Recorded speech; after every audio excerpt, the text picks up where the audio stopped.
നമുക്ക് രാഹുൽ എന്ന് പറഞ്ഞൊരു കടുവയുണ്ടായിരുന്നു. വിശേഷപ്പെട്ട സ്വഭാവം എന്ന് പറഞ്ഞാൽ അവൻ എല്ലാ ദിവസവും കൊടുക്കുന്ന നല്ലതായിട്ട് ഫുഡ് കഴിക്കും. അപ്പം നവ്യ നായർ ആ മുല്ലപ്പൂ കൊണ്ട് ഓസ്ട്രേലിയ പോയപ്പോൾ ഈ അസുഖങ്ങളൊക്കെ വന്ന റൂട്ടെന്ന് പറഞ്ഞാൽ നോർത്ത് ഈസ്റ്റ് വഴിയാണ്. നോർത്ത് ഈസ്റ്റ് നമ്മുടെ ഒരു സ്മഗ്ലിംഗ് ഏരിയയാണ്. നമ്മുടെ നാട്ടിൽ പിന്നെ ഇത് എല്ലാം ഇഷ്ടം പോലെ ഉണ്ട്. പുതിയതായിട്ട് വരുന്നതിന് നമ്മൾ വളരെ ഹാർദവപൂർവ്വം സ്വാഗതം ചെയ്യുന്നുണ്ട്. ഒരുപാട് വിദേശ പ്ലാന്റുകളൊക്കെ നമ്മൾ വീട്ടിൽ ഉപയോഗിക്കുന്നുണ്ട്. അപ്പോൾ എക്സാമ്പിൾ പറയുകയാണെങ്കിൽ ഇപ്പോൾ കോട്ടയം ഇടുക്കി മേഖലകളിലൊക്കെ ഒരുപാട് പ്രവാസികളുള്ള സ്ഥലവും കൂടെയാണ്. അപ്പൊ അവിടെ എനിക്ക് തോന്നുന്നു ഈ പ്ലാന്റ്സ് കൂടുതൽ എത്താനൊക്കെ സാധ്യതയുണ്ടല്ലേ മാർക്കറ്റ് വഴി. നാട്ടിലെ ഏറ്റവും വലിയ പ്രശ്നം എന്ന് പറഞ്ഞാൽ പൂച്ചെടിയാണല്ലോ. ഒരു ലെൻഡാന ക്യാമറ എന്ന് പറഞ്ഞ നമ്മുടെ ക്യാമറ, അത് ആ മറ്റേ പൂച്ചെടി എന്ന് പറഞ്ഞ സാധനം ഉണ്ടല്ലോ, നമ്മുടെ ഈ പെപ്പറിന്റെ പോലത്തെ കുരുക്കളുള്ള പലതരം നിറത്തിലുള്ള, അതിനകത്ത് ലെൻഡാനിൻ എന്ന് പറഞ്ഞ ഒരു വിഷമുണ്ട്. ആ ലെൻഡാനിൻ കഴിച്ചു കഴിഞ്ഞാൽ ഈ ഇതിന്റെ എല്ലാം ലിവറിനെ എല്ലാം ബാധിച്ച് ഇത് ചത്തുപോകും. അപ്പം ആ എന്ത് പറ്റുന്ന വെച്ചാൽ മാന് അതിനെ പൂച്ചെടിയെ മാത്രം തിന്നാതിരിക്കും. അപ്പോൾ ആ പൂച്ചെടി തിന്നാതിരിക്കുമ്പോഴത്തേക്ക് ഇത് പെരുകി കാടിനകത്തോട്ട് കയറും. ഇത് തിന്നാതിരിക്കുകയും ചെയ്യുമ്പോൾ ഇത് എക്സ്പോണൻഷ്യലായിട്ട് കാടിനകത്തോട്ട് കയറും. അപ്പം അതിൻ്റെ ഫുഡ് ഇല്ലാണ്ടാവും. ഇത് മാത്രം പെരുകിക്കൊണ്ടിരിക്കും. അങ്ങനെ പലതരം സസ്യങ്ങളുണ്ട്. ഇത് ആഫ്രിക്കയിൽ നിന്ന് വന്ന് മാൻ ഇതിനെ ഒഴിവാക്കി പോകും. കാട്ടിനകത്തേക്ക് കയറി പോകും. അപ്പം ഇത് വേറൊരു ജീവിക്കും തിന്നാൻ പറ്റാത്തതുകൊണ്ട് ഇത് മാത്രമായി പോകും. ബാലൻസ് പോകും. അപ്പം അങ്ങനെയാണ് ഈ എക്സോട്ടിക് പ്ലാന്റ്സ് വരുമ്പോഴത്തേക്കും അതിനെ തകിടം മറിക്കും. നമ്മളിപ്പോൾ ആ മൂന്നാർ ഏരിയയിലോട്ട് പോയി കഴിഞ്ഞ് ഈവൻ റോഡിൻ്റെ സൈഡിൽ പോലെ ഈ പൂച്ചെടി ഇങ്ങനെ നിൽക്കുന്നതാണ്. ഇതെല്ലാം കയറി അകത്തോട്ട് പോവുമല്ലേ. അപ്പോൾ ആ കാടിൻ്റെ ആവാസ വ്യവസ്ഥ പോവും. നമ്മളിപ്പോ ഒരുപാട് പുതിയ പ്ലാന്റ്സ് നമ്മൾ വീടുകളിലൊക്കെ വളർത്താറുണ്ട്. മുമ്പുള്ള പോലെയല്ല, നഴ്സറിയിൽ നിന്നൊക്കെ വാങ്ങിച്ചിട്ട്. ഇതും പ്രശ്നമാവാറുണ്ടോ? അതാണല്ലോ നമ്മളിപ്പം അടുത്തിടെ രസകരമായിട്ടുള്ള ഒരു സംഭവമായിരുന്നല്ലോ, നമ്മുടെ നവ്യ നായർ മുല്ലപ്പൂ കൊണ്ട് ഓസ്ട്രേലിയ പോയപ്പോൾ. അപ്പം എല്ലാ വികസന രാജ്യങ്ങളിലും അവരുടെ രാജ്യത്തിലെ ആ പുതുതായിട്ട് എന്ത് സസ്യം വരുന്നോ അല്ലെങ്കിൽ എന്ത് സാധനം വരുന്നോ അത് ആവാസ വ്യവസ്ഥയെ ഹനിക്കാനായിട്ടുള്ള പ്രശ്നങ്ങൾ ഉണ്ടായതുകൊണ്ട് വളരെ കർശനമായിട്ടുള്ള മാനദണ്ഡങ്ങളോടുകൂടി ഇത് അനുവദിക്കത്തുള്ളൂ. അപ്പം അതിനെ പറ്റിയിട്ട് നമുക്ക് ഒരു ധാരണക്കുറവും ഒക്കെ ഉണ്ടായിട്ടാണ് നമ്മുടെ നാട്ടിൽ ഇതൊന്നും ചെക്ക് ചെയ്യാത്തതും ഈ ഒരു കർശന നിലപാടില്ലാത്തതും. ഈവൻ ആ പല രാജ്യങ്ങളിലും പല അസുഖങ്ങൾ നിർമ്മാർജ്ജനം ചെയ്തിട്ടുണ്ട്. ഇപ്പോൾ പേവിഷബാധ കൂടുതലായിട്ട് നിൽക്കുന്നത് ഇന്ത്യയിലും അതുപോലത്തെ രാജ്യങ്ങളിലേ ഉള്ളൂ. ബാക്കിയുള്ള രാജ്യങ്ങളെല്ലാം ഈ നിർമ്മാർജ്ജനം ചെയ്തു. അതുപോലെ ഈ പശുക്കളിലുള്ള ഫുട്ട് ആൻഡ് മൗത്ത് ഡിസീസ് അങ്ങനെയൊക്കെയുള്ള അസുഖങ്ങൾ നിർമ്മാർജ്ജനം ചെയ്ത രാജ്യം, അവിടെ ഈ വാക്സിനേഷൻ ഇല്ല. അപ്പോൾ ഈ വാക്സിനേഷൻ എടുക്കാത്തൊരു സ്ഥലത്ത് ഈ അണുവിനെ നമ്മുടെ ചെരുപ്പ് വഴിയോ സാധനങ്ങളോ ആ രാജ്യത്തിലേക്കോ ആ ഒരു കോണ്ടിനെൻറ്റിലേക്കോ വരികയാണെന്നുണ്ടെങ്കിൽ അവർ കഷ്ടപ്പെട്ട് വർഷങ്ങളായിട്ട് നിർമ്മാർജ്ജനം ചെയ്തൊരു അസുഖം ചുമ്മാതെ വരും, പെട്ടെന്നൊരു ബോംബ് പൊട്ടിച്ച പോലെ വരും. അപ്പോൾ അവർക്കത് അഫോർഡ് ചെയ്യാൻ പറ്റത്തില്ല. നമ്മുടെ നാട്ടിൽ പിന്നെ ഇത് എല്ലാം ഇഷ്ടം പോലെ ഉണ്ട്. പുതിയതായിട്ട് വരുന്നതിന് നമ്മൾ വളരെ ഹാർദവപൂർവ്വം സ്വാഗതം ചെയ്യുന്നുണ്ട്. അപ്പോൾ അതുണ്ടാക്കുന്ന പ്രശ്നങ്ങൾ വേറെ. അപ്പോൾ ഇതിനൊക്കെ ഇത് നമ്മുടെ മൊത്തമായിട്ടുള്ള ഒരു സംരക്ഷണം നടക്കണമെന്നുണ്ടെങ്കിൽ ഈ കാര്യങ്ങളിലൊക്കെ ഉള്ള ഒരു അറിവും വിജ്ഞാനവും ഒക്കെ വെച്ചിട്ട് ഇതിനെ ഇതും ടൈറ്റൻ ചെയ്യണം. ഇപ്പം നോക്കിയാൽ അറിയാം, ഈ അസുഖങ്ങളൊക്കെ വന്ന റൂട്ടെന്ന് പറഞ്ഞാൽ നോർത്ത് ഈസ്റ്റ് വഴിയാണ്. നോർത്ത് ഈസ്റ്റ് നമ്മുടെ ഒരു സ്മഗ്ലിംഗ് ഏരിയയാണ്. ഈ ജീവികളും സാധനങ്ങളും എല്ലാം ആ ബോർഡർ വഴിയാണ് സാധനങ്ങൾ വരുന്നത്, എക്സോട്ടിക് ആനിമൽസും ഒക്കെ വരുന്നത്. അപ്പോൾ അങ്ങനെ വരുമ്പോഴത്തേക്ക് ആ റൂട്ടിൽ കൂടെ നമുക്ക് അസുഖങ്ങൾ വരുന്നതായിട്ടാണ് കാണുന്നത്. അപ്പം നോർത്ത് ഈസ്റ്റ് വഴി വരുന്നുണ്ട്. ഈ ആഫ്രിക്കൻ സ്വൈൻ ഫീവർ എല്ലാം തുടങ്ങിയത് ആ മേഖലയിലാണ്. ഒരുപാട് എക്സ്പെരിമെന്റ്സ് ചൈന പോലുള്ള രാജ്യങ്ങൾ മാനിപ്പുലേഷൻ. കോവിഡ് തന്നെ അറിയാലോ, കോവിഡ് എവിടുന്നാ വന്നത്. എക്സാക്ട്ലി. അപ്പോൾ കോവിഡ് തന്നെ എന്തെല്ലാം വന്യമൃഗങ്ങൾക്ക് വന്നു, സിംഹത്തിന് വന്നു, കടുവയ്ക്ക് വന്നു, അങ്ങനെ എത്ര ജീവികൾക്ക് കോവിഡ് വന്ന് ഈ ഇത് വന്നു. മനുഷ്യന് വന്ന മാത്രം വാർത്തകളായി. അതായത് ഈ ശരിക്കും പറഞ്ഞു കഴിഞ്ഞാൽ ഒരു എവല്യൂഷൻ നടക്കുന്നത് തന്നെ ഈ വൈറസ് മ്യൂട്ടേറ്റ് ചെയ്തുകൊണ്ടിരിക്കും. വൈറസ് മ്യൂട്ടേറ്റ് ചെയ്തുകൊണ്ടിരിക്കുമ്പോഴത്തേക്ക് അത് പല ജീവജാലങ്ങളിലും അത് അഡാപ്റ്റ് ചെയ്യാൻ വേണ്ടി നോക്കും, അവർക്കും ജീവിക്കണ്ടേ. അപ്പോൾ അതിനുള്ള ഒരു മാർഗം നോക്കും. അതുകൊണ്ടാണല്ലോ നമ്മൾ ഈ പക്ഷിപ്പനി വരുമ്പോഴത്തേക്കും ഈ താറാവുകളെയും കോഴികളെയൊക്കെ നമ്മൾ കൊന്നുകളയുന്നതിൻ്റെ ഒരു റീസൺ അതാണ്. അതായത് ഈ പക്ഷികളിലുള്ള ഇൻഫ്ലുവൻസയുടെ വൈറസും നമ്മുടെ ഇൻഫ്ലുവൻസയുടെ വൈറസും വന്നൊരു മ്യൂട്ടേറ്റഡ് വൈറസ് വന്നു കഴിഞ്ഞു കഴിഞ്ഞാൽ ഇത് കോവിഡിൻ്റെ ഒരു 50-60 ഇരട്ടി ആൾക്കാരെ കൊല്ലും. മോർട്ടാലിറ്റി ഉണ്ടാക്കാൻ ചാൻസ് ഉള്ള വൈറസ് ആയതുകൊണ്ടാണ് നമ്മൾ ആ ഒരു പ്രിക്കോഷൻ എന്നുള്ള രീതിയിൽ ഇതിനെ ചെയ്യുന്നു. കംപ്ലീറ്റ്ലി അത് അന്നേരം അങ്ങ് വൈപ്പ് ഓഫ് ചെയ്ത് കളയും. അപ്പോൾ മനുഷ്യനെ പ്രൊട്ടക്റ്റ് ചെയ്യാൻ വേണ്ടിയിട്ട് ചെയ്യുന്ന മാർഗങ്ങളാണ്. അപ്പോൾ അങ്ങനെ ഒരു പാൻഡമിക് വീണ്ടും ലോകത്ത് ഇറങ്ങിക്കഴിഞ്ഞാൽ അത് എന്തുമാത്രം നമ്മളെ അഫക്റ്റ് ചെയ്യുന്നുള്ളത് കോവിഡ് വന്നപ്പം നമ്മൾ മനസ്സിലാക്കിയത്. ശരിക്കും ഞാൻ ആലോചിക്കുമ്പം ശരിക്കും ഈ സൃഷ്ടാവിന് പറ്റിയ ഏറ്റവും വലിയൊരു പ്രശ്നം എന്ന് വെച്ച് കഴിഞ്ഞാൽ മനുഷ്യന് ഇത്ര ആയുസ് കൂട്ടിക്കൊടുത്തു. നമ്മുടെ ഈ പട്ടിയെ പൂച്ചയും പോലെയൊക്കെ ഒരു 17 വയസ്സോ 20 വയസ്സോ ഒക്കെ മനുഷ്യൻ ഇരിക്കുള്ളെങ്കിൽ ഈ ലോകത്ത് ഒരു പ്രശ്നം ഉണ്ടാവില്ല. മനുഷ്യന് ഇത്ര ആർത്തി വരൂല. സ്വസ്ഥമായിട്ട് ഈ 20 കൊല്ലത്തിനകത്ത് ജീവിക്കാനിരിക്കാനേ അവൻ സമ്പാദിക്കുകയുള്ളൂ. അതിനനുസരിച്ച് സന്തോഷമായിട്ട് ജീവിച്ച് മരിച്ചേനെ. ഇത്രയും ബാക്കിയുള്ള ജീവികൾക്കും ഈ ഇത്രയും ഉണ്ടാക്കത്തില്ല. മനുഷ്യനായിരുന്നാലും മൃഗമായിരുന്നാലും നമ്മൾ ട്രീറ്റ്മെൻറ്റ് ചെയ്യുന്ന ഒരാളെന്ന രീതിയിൽ സാറിന് ഏറ്റവും ഒരു അറ്റാച്ച്മെൻറ്റ് വരും, ഒരു ഡോക്ടർ എന്ന രീതിയിൽ, കൺസർവേറ്റ് ചെയ്യുന്ന ഒരാളെന്ന രീതിയിൽ. അപ്പോൾ അങ്ങനെയുള്ള ഒരു സമയത്ത് ഏറ്റവും കൂടുതൽ മനസ്സ് വിഷമിപ്പിക്കുന്ന രീതിയിൽ എന്തെങ്കിലും ഒരു ഇൻസിഡൻറ്റ് ഉണ്ടായിട്ടുണ്ടോ?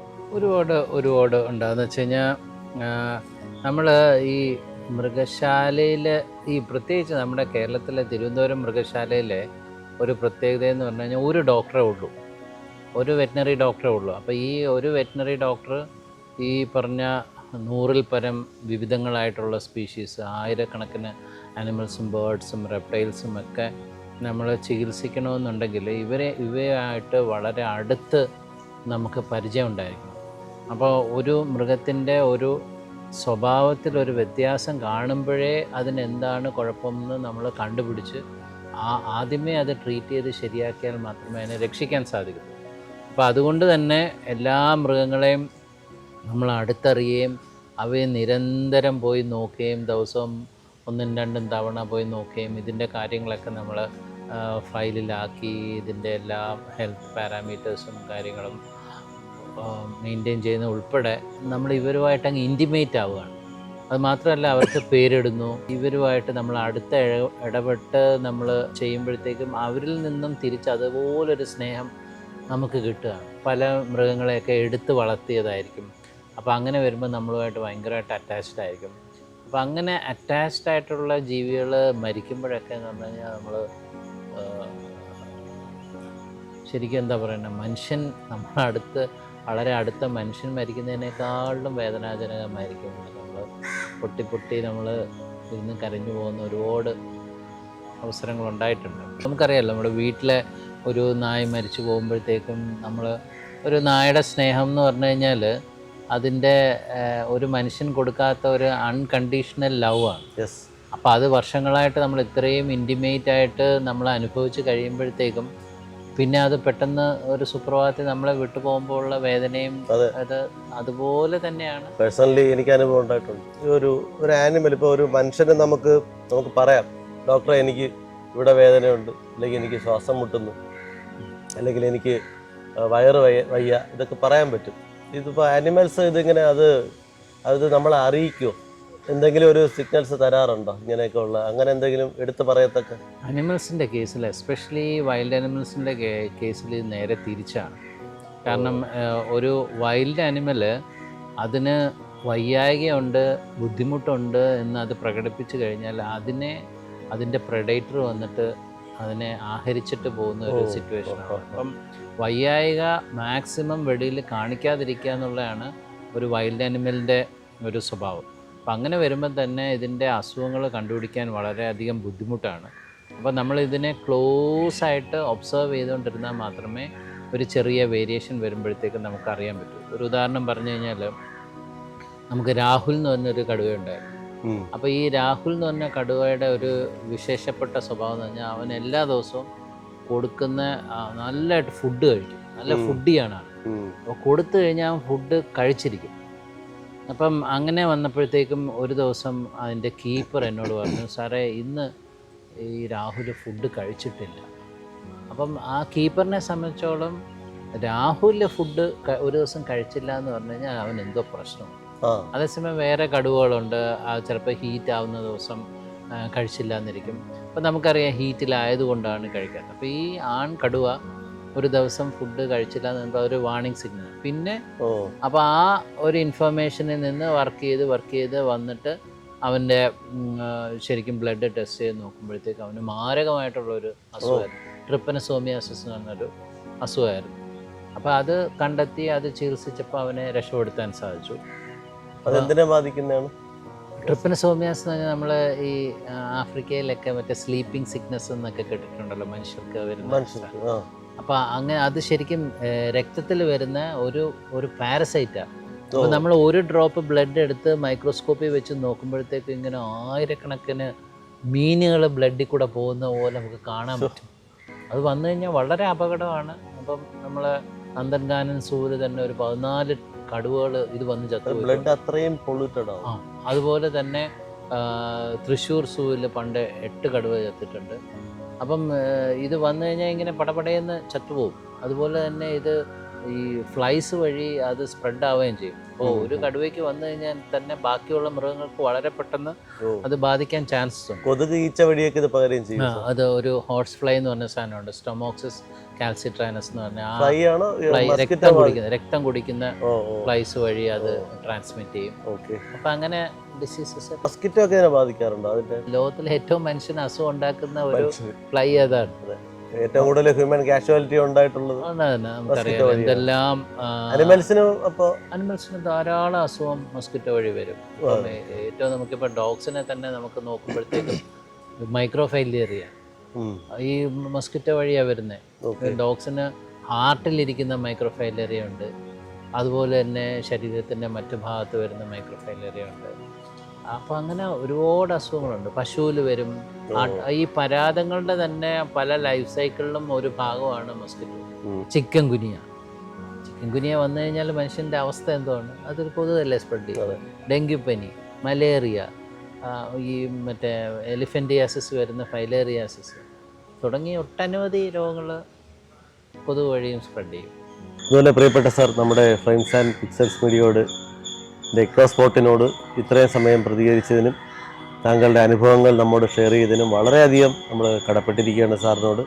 അതേപോലെ വനം വന്യജീവി നമ്മുടെ മൃഗശാല സൂവുമായിട്ട് ബന്ധപ്പെട്ടും പൊതുജനങ്ങൾക്ക് വേണ്ടിയും അങ്ങ് നടത്തിയിട്ടുള്ള സേവനങ്ങൾ നമുക്ക് ഒരിക്കലും മറക്കാൻ സാധിക്കുന്നതല്ല. താങ്കളുടെ വിലയേറിയ അറിവും അനുഭവജ്ഞാനവും താങ്കളുടെ പ്രവൃത്തി പരിചയവും ഇനിയും നമ്മുടെ ഈ വനം വന്യജീവി വിഭാഗത്തിനും അതേപോലെ പൊതുജനങ്ങൾക്കും വളരെയധികം പ്രയോജനപ്പെടുന്ന രീതിയിൽ ഇനിയും ഉണ്ടാവട്ടെ. അതേപോലെ നമ്മുടെ സാറിൻ്റെ വിലപ്പെട്ട അനുഭവങ്ങൾ മറ്റു കഥകളും കൂടെ നമ്മുടെ അടുത്ത എപ്പിസോഡിൽ കൂടി നമ്മുടെ പ്രേക്ഷകർക്ക് താങ്കൾ ഷെയർ ചെയ്ത് തരണമെന്നും കൂടെ വിനീതമായിട്ട് ഇവിടെ അഭ്യർത്ഥിക്കുകയാണ്. നന്ദി, നമസ്കാരം.